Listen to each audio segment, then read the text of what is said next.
এই ধ্বনির উচ্চারণ। ঠিক স্বরের মতো এই ধ্বনিরও দুই ধরনের উচ্চারণ হয়ে থাকে, ঠিক আছে। একটা উচ্চারণ হচ্ছে তার সংবৃত উচ্চারণ, অর্থাৎ তার স্বাভাবিক উচ্চারণ, কারণ এ তো সংবৃত উচ্চারণ হওয়াটাই তার স্বাভাবিক উচ্চারণ। আরেকটা হচ্ছে এ মাঝে মধ্যে এর মতো উচ্চারিত হয়, ঠিক আছে। এ মাঝে মধ্যে কিসের মতো উচ্চারিত হয়? এর মতো উচ্চারিত হয়, যেটাকে বলে তার বিবৃত উচ্চারণ। স্বাভাবিক উচ্চারণ হচ্ছে এর মতোই উচ্চারণ হওয়া, এবং এর মতো উচ্চারণ হওয়াটাকে বলে তার বিবৃত উচ্চারণ। আচ্ছা, তাহলে দেখি আমাদের প্রশ্নে কি দেওয়া আছে। নিচের কোন শব্দটি এ ধ্বনির সংবৃত ও বিবৃত দুটি হতে পারে?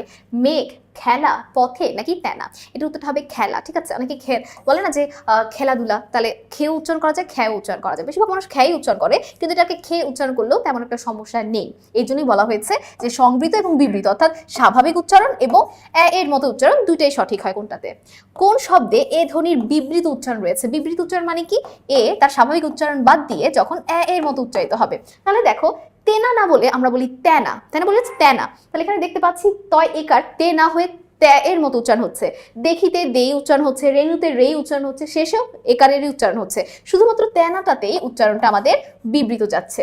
এরপর দেখো, এ ধ্বনির সংবৃত উচ্চারণ হয় কোনটিতে? সংবৃত উচ্চারণ মানে হচ্ছে এ ধ্বনির স্বাভাবিক উচ্চারণ। আমরা এখন উচ্চারণ করছি কি এর মতো করে, জেঠা, তেলাপোকা, কেহ। এখানে কোনটা সঠিক হবে বলো তো? দেখো, এখন, তেলাপোকা তে উচ্চারণ হচ্ছে, শুধুমাত্র কেহ কয় একার কে উচ্চারণ হচ্ছে। তাহলে এটাই হবে আমাদের সঠিক উত্তর।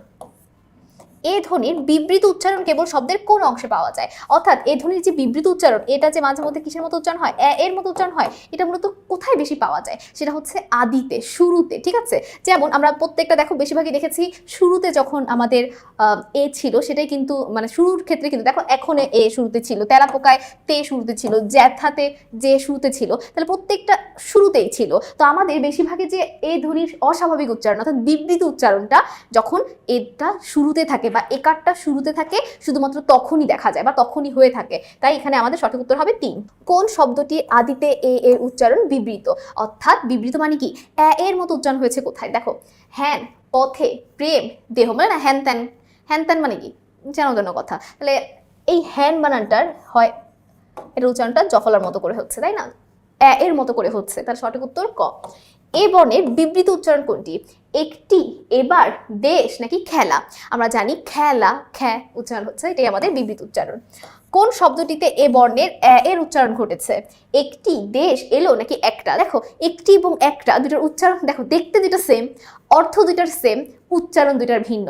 একটাতে উচ্চারণ হচ্ছে আর একটাতে উচ্চারণ হচ্ছে ঠিক আছে। তাহলে এর মতো উচ্চারণ হচ্ছে কি? একটা। এটা তো উচ্চারণ করলেই আমরা নিজেরা গেস করতে পারি।